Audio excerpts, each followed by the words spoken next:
Olá, queridos alunos! Olá, você que nos acompanha pelas redes sociais. Eu sou a Ariane e estou aqui hoje para darmos início à turma 2309. Hoje teremos uma palestra com a professora especialista Raquel Queradia. O tema da sua palestra é Emoções, o motor do nosso comportamento. Uma boa palestra, professora, e a todos nós! Olá, querido aluno, seja muito bem-vindo a essa aula inaugural da turma 2309. É um prazer estar aqui com você no dia de hoje. O meu nome é Raquel, eu sou formada em Ciências Sociais, Filosofia e História, sou pós-graduada em Sociologia e pós-graduada em Neurociência e Comportamento, sou coordenadora dos cursos de Filosofia e Sociologia do UNAR e também sou docente desses cursos, docente da curricularização da extensão. É um prazer estar aqui hoje. O tema da aula é Emoções, o motor do nosso comportamento. Quando a gente fala de emoção, é muito comum a gente pensar, emoção é aquilo que a gente sente.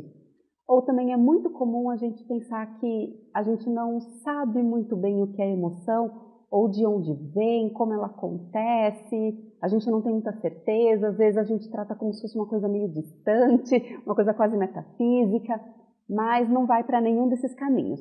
E o objetivo da aula é fazer você entender para que elas servem, o que elas são, e eu já afirmo desde já que sem emoção a vida não funciona. Então, para a gente começar, eu gostaria de propor uma situação, um exercício de imaginação, para a gente tentar entender o que é emoção, ok? Vamos imaginar o seguinte cenário. Você está numa praia paradisíaca, o lugar que você sempre quis estar, que você sempre sonhou, desejou, que você pediu para Deus, para todas as forças superiores, para Deus e o mundo, que você gostaria muito de estar naquele lugar. E lá você está. Então você percebe que o clima é muito agradável, que o céu está azul, está maravilhoso, que o mar tem uma água super cristalina, uma temperatura maravilhosa também, não é aquela temperatura super gelada. E você resolve entrar no mar. E você vai lá nadando, vai se divertindo, vai agradecendo por estar naquele momento, vivenciando tudo aquilo que você sempre quis. E aí, enquanto você está lá usufruindo daquele momento que você sempre sonhou, de repente a sua visão periférica ela capta um movimento na água e você olha para baixo e você vê que tem um tubarão que ele está nadando em círculos, que é normalmente o movimento que os tubarões fazem quando eles estão prestes a atacar. Bom, talvez você já conheça esse exemplo, mas se você não conhecer ainda, ele é uma ótima oportunidade para a gente entender o que é emoção. Porque nessa hora que você detecta o tubarão, exatamente nessa hora, acontece uma coisa muito interessante no seu cérebro e no seu corpo também. Acontece muitos comandos, muitos programas, muitas ordens do cérebro, na verdade, que ele vai emitindo para o seu corpo. Então, a sua boca seca, o seu sistema digestório para de funcionar, o sistema excretor também, o seu intestino para. E aí a gente consegue perceber que existem algumas mudanças, inclusive físicas. Por exemplo, a dilatação da pupila. A sua pupila fica dilatada para que a luz acabe entrando com mais facilidade, que entre inclusive mais luz para você poder enxergar melhor. Outras mudanças que acontecem, algumas glândulas que nós chamamos de glândulas adrenais, elas começam a liberar cortisol e adrenalina. Para quem não conhece, o cortisol está muito relacionado ao estresse, começam a liberar tudo isso no seu corpo, na sua corrente sanguínea, então o seu coração começa a bombear mais sangue, só que o sangue ele acaba sendo redirecionado. Então algumas áreas, principalmente as periféricas, começam a receber menos sangue, por exemplo, as mãos, os pés, a face do rosto, justamente por eles receberem menos sangue, eles ficam frios. Então é muito comum a gente sentir, ai, eu estou ficando gelado, né? Tá tudo muito frio. E realmente está, não é impressão, está mesmo.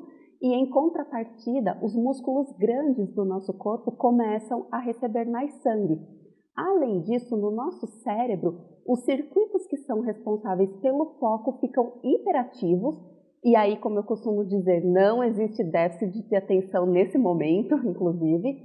Em contrapartida, os circuitos que são responsáveis pelo pensamento, pelo raciocínio lógico, eles acabam sendo inibidos.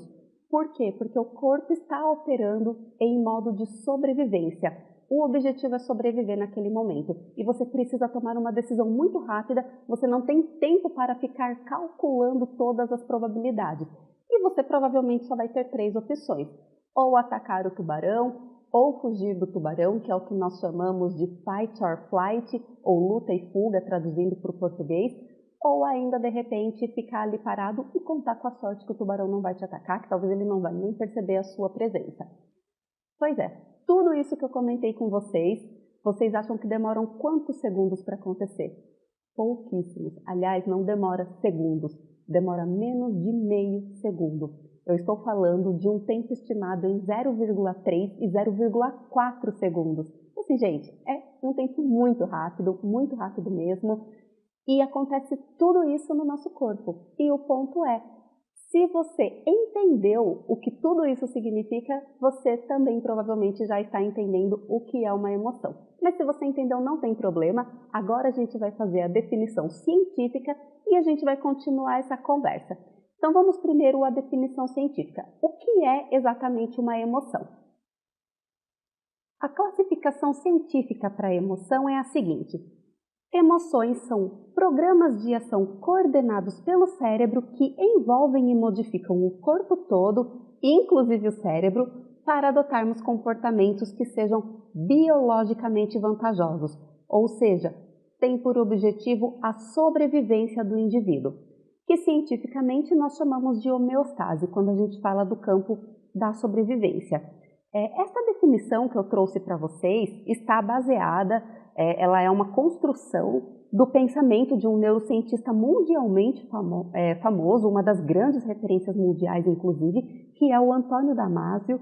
Talvez você já tenha ouvido falar dele, mas se você não ouviu, dê uma procurada nos livros, nas obras dele, que são muito interessantes. Mas o que ele está querendo deixar claro com essa definição? É que as emoções são um processo fisiológico, é um processo que é puramente operado pelo cérebro, não é algo inventado, místico, que vem do nada. Está tudo no nosso cérebro. E essas ações que são desencadeadas, elas podem variar desde efeitos microscópicos, como, por exemplo, a secreção de hormônios na corrente sanguínea, no exemplo que eu dei para vocês, né, pela liberação de cortisol e adrenalina, mas também o efeito pode ser macroscópico, como a alteração no funcionamento dos órgãos, que eu também mencionei para vocês que isso pode acontecer. E o que é interessante a gente pensar, já que agora nós estamos definindo o que é uma emoção, é que a forma e a expressão da emoção são absolutamente individuais para cada pessoa. E acho que o exemplo mais clássico que eu posso trazer para vocês nesse momento é o medo. É muito comum eu ter medo de alguma coisa e de repente você ter medo de outra coisa. Isso é extremamente comum porque o medo depende de muitas circunstâncias. Mas nós podemos ter medos em comum. Eu posso ter medo de uma coisa que você também tenha. Ainda assim, mesmo que a gente tenha um medo em comum, não quer dizer que a forma como esse medo vai se manifestar será a mesma. A intensidade será a mesma. Então, o medo pode ser comum, ok, mas a expressão dele, a forma como ele vai se manifestar, pode assumir múltiplas formas, né? Pode ser multifacetado, porque vai depender realmente de muitos fatores.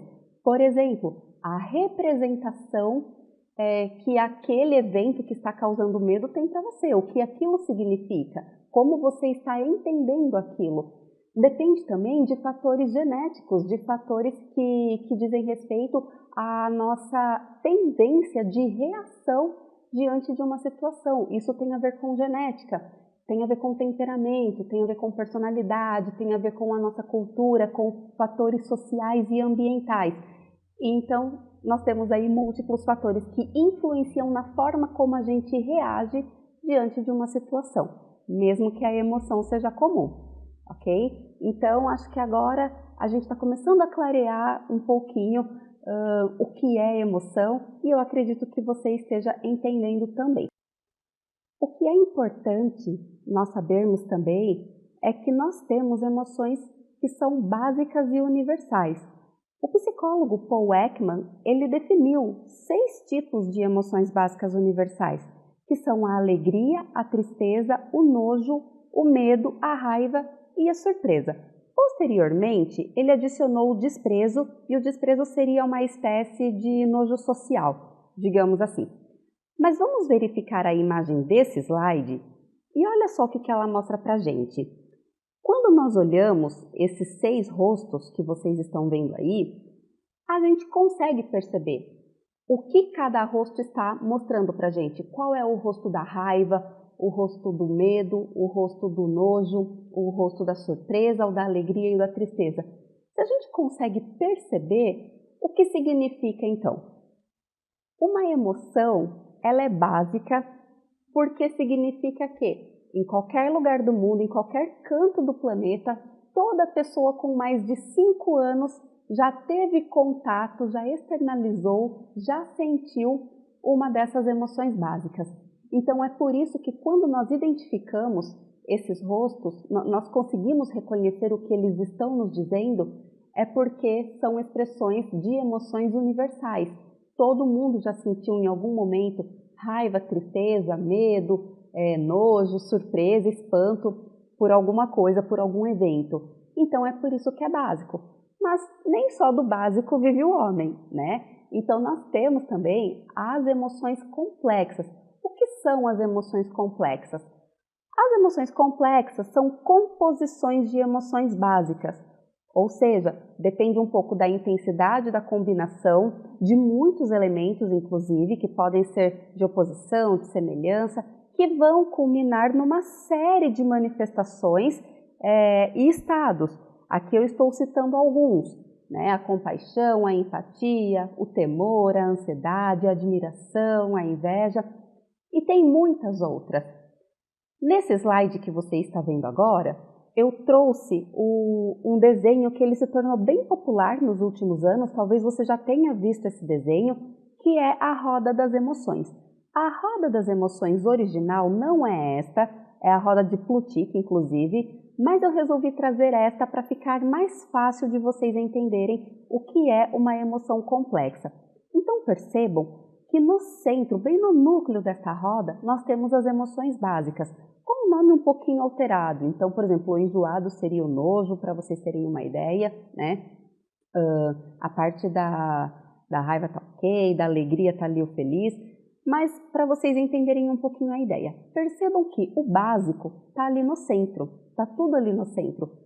Só que, dependendo da situação, da combinação de elementos, de fatores que nós temos, a emoção pode ganhar outras dimensões, a dimensão pode ganhar outros estados, outras manifestações, se manifestar de outras formas. Então, nós temos basicamente todos esses tipos de manifestações em algum momento da nossa vida, porque as emoções complexas também fazem parte de nós, embora elas não sejam de fato universais, inatas, elas não nascem com a gente. Nós precisamos desenvolver essas emoções complexas, porque realmente aí ela depende de uma série de combinação de fatores.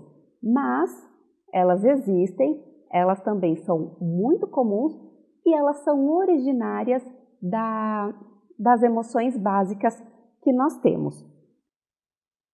O que é importante a gente saber também? Que as emoções têm características. Como assim as emoções têm características? Toda e qualquer emoção tem características que são básicas, que são universais. Aliás, desculpem, não são características básicas, tá? São características universais que são inerentes à nossa espécie. E isso, inclusive, explica por que as emoções são o motor do nosso comportamento. Então, o que eu estou querendo dizer neste caso é que, falando de alegria, falando de medo, de tristeza, de raiva, de nojo, de surpresa, mesmo sendo emoções tão distintas, ainda assim elas possuem as mesmas características que estão já catalogadas e cientificamente comprovadas. Isso que é importante também. Então, não estou tirando isso do nada, não estou definindo que é assim. Isto já é um consenso científico que, embora sejam completamente discrepantes, essas emoções, elas possuem características que são universais em qualquer lugar do mundo e para todas as pessoas. Vamos ver então quais são essas características. Eu vou começar com a primeira delas. A primeira é: emoções são automáticas. Como a gente pode explicar esse processo de emoção ser uma coisa automática? Vou dar um exemplo para vocês. Imagine que você resolve um belo dia pedir uma pizza. Então você quer jantar uma pizza na sua casa. Você está escolhendo que você quer jantar uma pizza. Então você vai escolher a pizzaria, você vai escolher abrir o aplicativo de delivery ou ligar na pizzaria, você vai escolher o sabor, você vai escolher se você quer uma borda, se você é uma borda recheada, se você quer acrescentar algum ingrediente na sua pizza, você vai escolher se você quer acrescentar uma bebida, acompanhar uma bebida, né, para acompanhar durante o jantar, por exemplo. E você vai escolher também a forma de pagamento dessa pizza. Então perceba que o processo todo se deu a partir de escolhas. Com a emoção não é bem assim. Nós não escolhemos sentir as emoções. Nós podemos talvez controlar ou manipular algumas coisas, mas a emoção em si a gente não controla.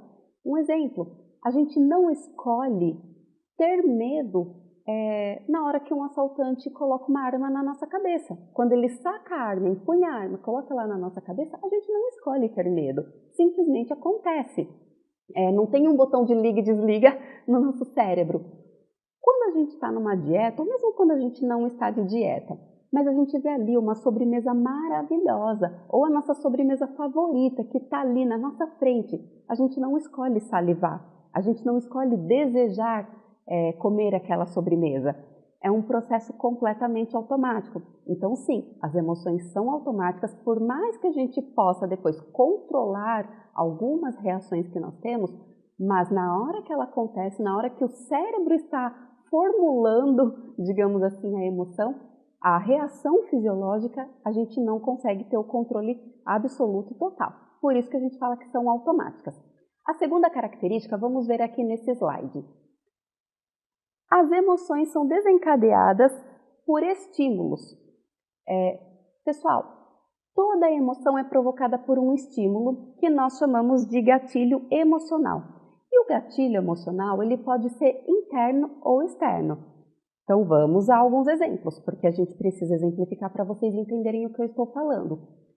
No caso do exemplo anterior, que eu falei da sobremesa, que eu falei do assaltante, a gente deu o exemplo do tubarão.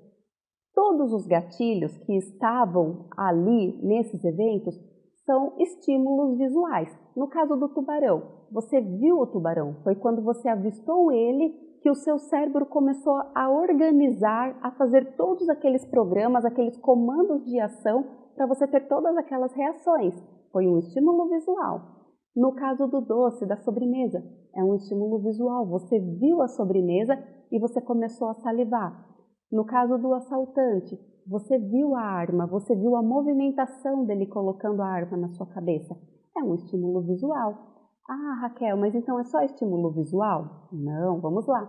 Quando a gente escuta uma música, por exemplo, e a música causa muitas sensações, ou a gente pode ficar triste, ou a gente pode ficar muito contente, a gente pode cantar alto, a gente tem vontade de dançar, ou a gente pode lembrar de alguma situação que a gente viveu em decorrência da música, que estava tocando aquela música naquele momento. Aí nós estamos falando de um estímulo auditivo. Então percebam que são estímulos externos. Um outro exemplo de gatilhos emocionais, que é um outro exemplo que é externo também. O prazer sexual. O prazer sexual decorrente do toque do parceiro também é um estímulo. O toque é o estímulo externo. Então aí são exemplos de gatilhos externos. Como a gente pode pensar então os gatilhos emocionais internos? Vou dar também alguns exemplos para você entender. Você está na sua casa procurando um filme, uma série para assistir, ou você está lá de bobeira, você está fazendo algum serviço doméstico, está tomando banho, enfim. E de repente, não mais que de repente, você se lembra de uma pessoa, por exemplo, de um ex-namorado, de uma ex-namorada. E aquilo desencadeia uma sensação esquisita em você. Você, de repente, se sente triste, você fica com saudade, ou de repente você fica com bastante raiva, dependendo do que aconteceu entre vocês. Então percebam que um pensamento ocasionou uma emoção em você, despertou uma sensação em você. Um outro exemplo, um dia você está saindo do seu trabalho, você está chegando na sua casa e aí você pensa, putz, esqueci de mandar aquele e-mail com os dados que o meu chefe me pediu. E ele pediu de manhã, eu passei o dia todo com aquilo na cabeça e eu esqueci. E isso desencadeia algumas reações, você começa a ficar preocupado, você fica desatento, talvez você fique até um pouco irritado, um pouco estressado, ou de repente você se lembra no final do dia, ou durante um dia mesmo, uma tarde, esqueci de pagar o boleto que venceu ontem, agora eu vou ter que pagar com juros. E aí você também não se sente muito confortável. Então percebam que nesses exemplos que eu estou dando, é o pensamento, é a memória, é uma lembrança que está provocando reações em você. Então aí nós estamos falando dos gatilhos emocionais internos. Então lembre-se, toda e qualquer emoção, ela é desencadeada por um gatilho, tá bom? Que pode ser interno ou externo.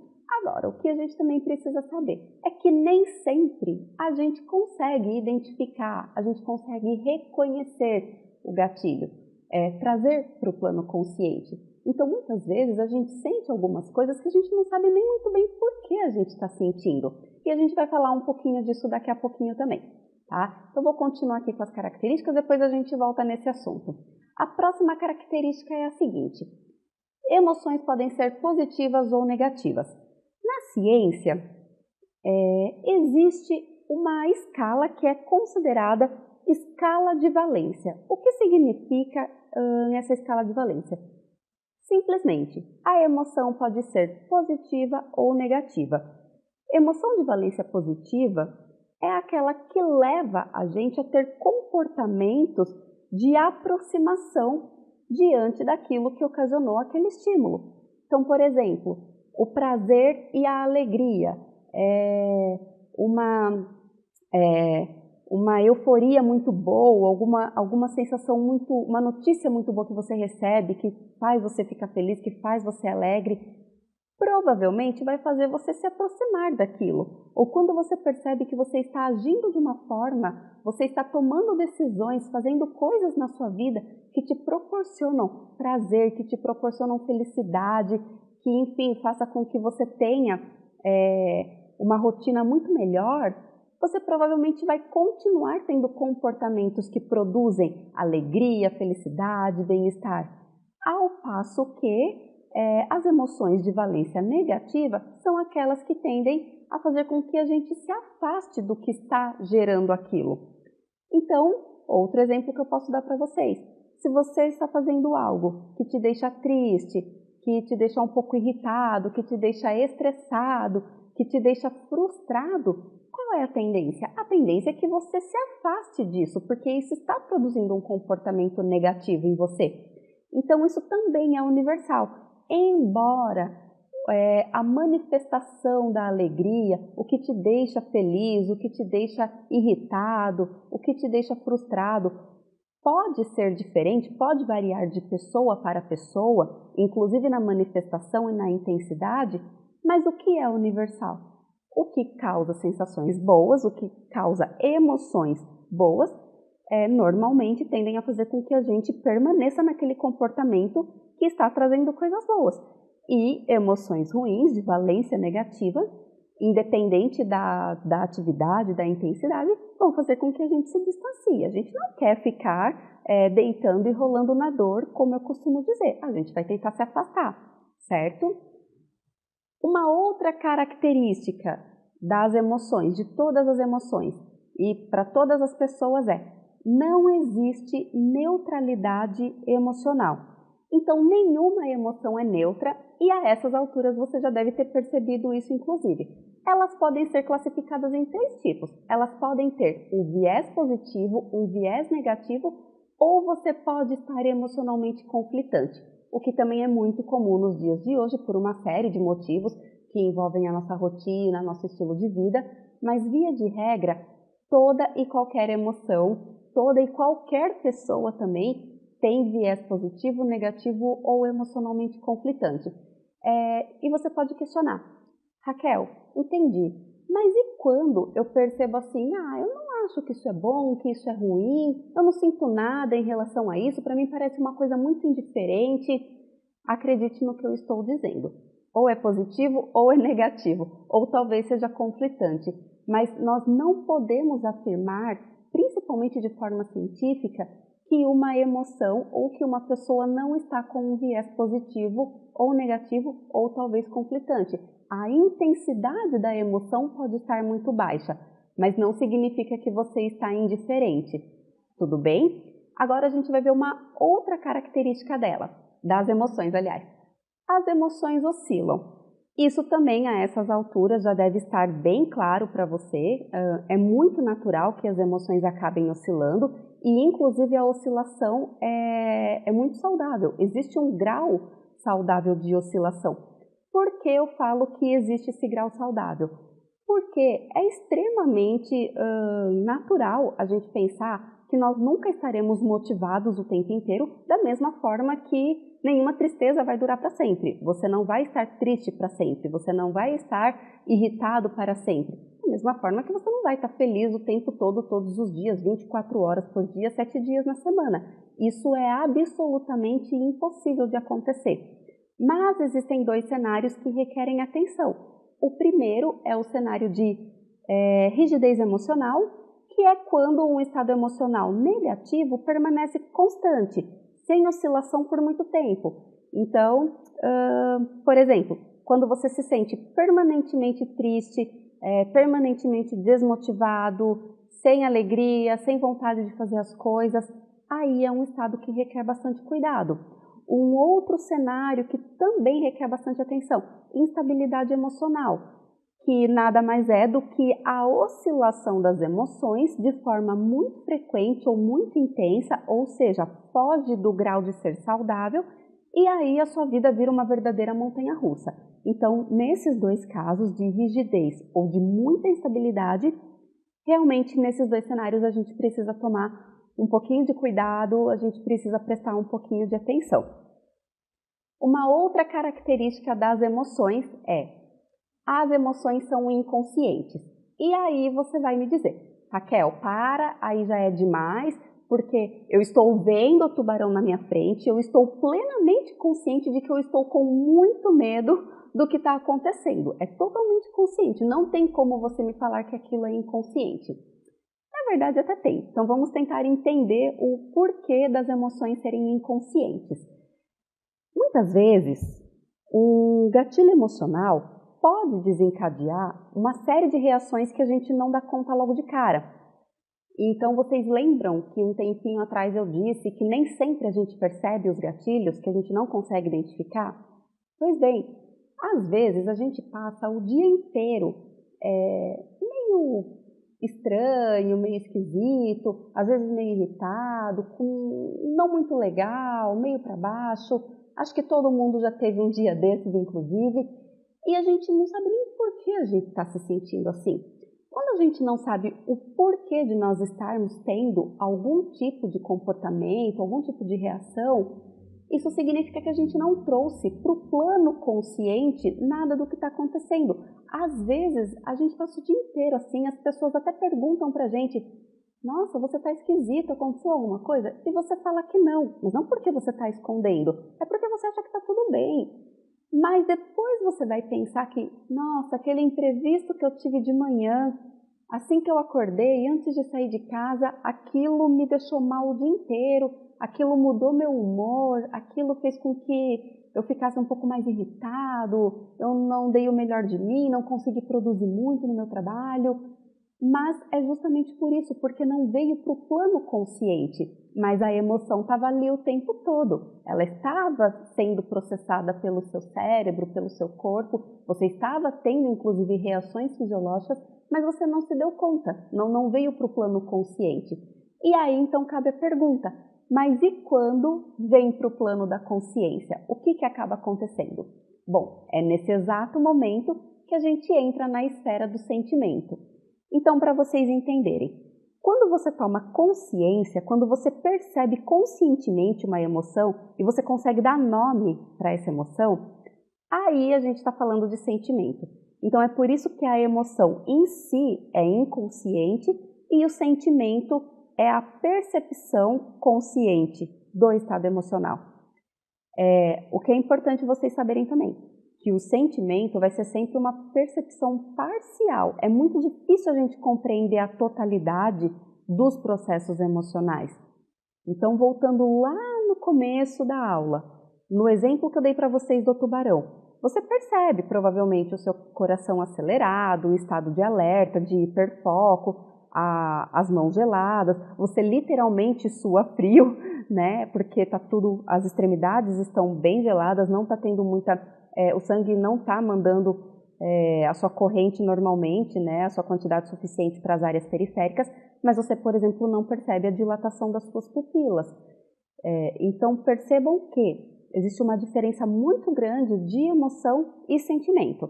Aí, para a gente começar a fechar um pouquinho, só para deixar bem claro, emoção é o que a gente sente? Não, emoção não é o que a gente sente. Emoção é um processo automático e inconsciente, e sentimento é a percepção, é quando a gente traz para o plano consciente um estado emocional, alguma coisa que está acontecendo dentro de nós.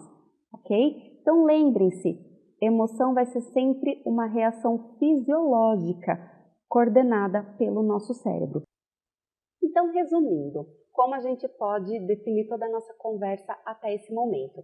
As emoções são inconscientes e elas influenciam em absolutamente tudo na nossa vida. E eu espero ter convencido você disso. Eu dei todas as provas e evidências possíveis para que você acredite que elas são inconscientes, mas que elas interferem totalmente, absolutamente na nossa vida.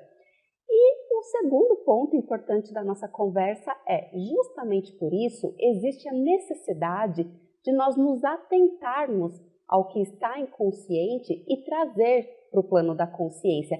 Porque se a gente não se atentar a isso, se o tempo todo nós negligenciarmos o que está acontecendo com a gente e não trazermos para o plano da consciência, se a gente não conseguir dar nome ao que a gente está sentindo, ao que está acontecendo dentro de nós, provavelmente nós estaremos sempre repetindo os padrões emocionais e qualquer coisa que acontecer na nossa vida, a gente vai chamar de sorte, de azar, de fatalidade, de destino, e isso vai ser um ciclo constante. É justamente por isso que é importante a gente tentar trazer para o plano da consciência tudo o que acontece com a gente, dar nome às coisas, é extremamente importante. Só que o lado negativo dessa história é que é muito mais fácil a gente acabar avaliando a vida do outro, ficar julgando o outro. Então, você provavelmente já passou por situações em que você foi julgado por outras pessoas. Eu, no seu lugar, faria isso. Nossa, como que você pensa desse jeito? Como que você fez isso? Como você deixou de fazer isso? Mas o ponto é, estar no lugar do outro com as suas emoções é algo completamente descabido. É uma conta que não fecha. Então, não é possível estar no lugar do outro, fisicamente falando, mentalmente falando, e qualquer outra forma que a gente tem de avaliar o que o outro está fazendo ou deixando de fazer, vai ser com um viés da nossa percepção, da nossa experiência, das nossas emoções. E não se esqueçam que eu disse para vocês que as nossas emoções podem ter formas diferentes de manifestação, de intensidade, e a gente acaba cometendo esse erro muitas vezes de avaliar, de julgar o outro com base no que a gente sente, no que a gente percebe, no que a gente acredita, nos nossos valores, na nossa história de vida. Então isso acaba se tornando um grande erro. Temos aí então duas questões para a gente se atentar: aos padrões emocionais que a gente não percebe porque não vem para o plano da consciência, e o fato de nós estarmos sempre avaliando os outros, julgando os outros em muitos momentos com as nossas percepções, sendo que são corpos e mentes e cérebros operando de forma completamente distinta. Então, pessoal, para a gente finalizar esta aula, nós e todos os outros animais temos emoções, temos instintos, isso acontece com todos os seres deste planeta. Entretanto, somente nós, seres humanos, somos capazes de pensar e refletir sobre as nossas emoções e os nossos instintos. Nós somos os únicos seres, por exemplo, que pensam que um dia a gente vai morrer. Nós somos os únicos seres que basicamente precisa reprimir comportamentos que não são socialmente aceitáveis, porque nós temos uma série de normas e condutas que regem a vida em sociedade, normas ditas e não ditas, inclusive. E nós também somos os únicos seres que conseguimos adiar as nossas necessidades mais básicas. A gente consegue adiar a necessidade de alimentação, a necessidade do sono, a necessidade de ir ao banheiro. Os demais animais das outras espécies, eles não conseguem, eles não fazem isso. Então, esta é a grande vantagem humana. Por conta disso, de conseguir processar e assimilar tudo o que acontece com a gente, eu não diria tudo, melhor dizendo, mas muitas coisas, em sua maioria, por conta disso nós conseguimos desenvolver estratégias mais sofisticadas de vida para a gente conseguir avançar na nossa escala evolutiva. Eu tenho certeza, sem sombra de dúvida, de que se não fosse a nossa capacidade de racionalizar, de entender o que acontece com a gente, na escala evolutiva a gente não teria chegado até onde nós estamos nos dias de hoje. E justamente por isso é importante a gente dar atenção, conseguir trazer o máximo que a gente puder tudo para o plano consciente.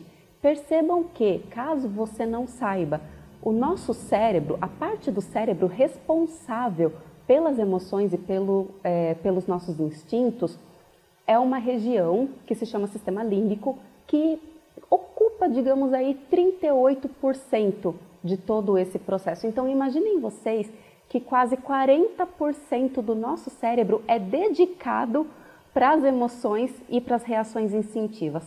Isso não é pouca coisa e isso denota a importância da gente se atentar, de nós conseguirmos, inclusive, cada vez mais refletir, pensar o que acontece com a gente para que nós possamos conviver melhor, tanto em relação a nós mesmos, quanto em sociedade, porque é isso que faz toda a diferença, desculpem. Relações harmônicas, uma relação boa consigo mesmo, porque assim nós podemos de fato ter mais qualidade de vida, viver de forma mais tranquila e sabendo dar nome às coisas, que isso é muito importante. As emoções são de fato o motor do nosso comportamento. Eu fico por aqui, eu espero que vocês tenham gostado e até a próxima. Tchau, tchau! Em nome do UNARD, do nosso coordenador geral, Adilson Ré, agradeço a professora Raquel por ministrar essa palestra. Agradeço você que nos acompanhou e dou por encerrado o nosso encontro presencial. Até breve!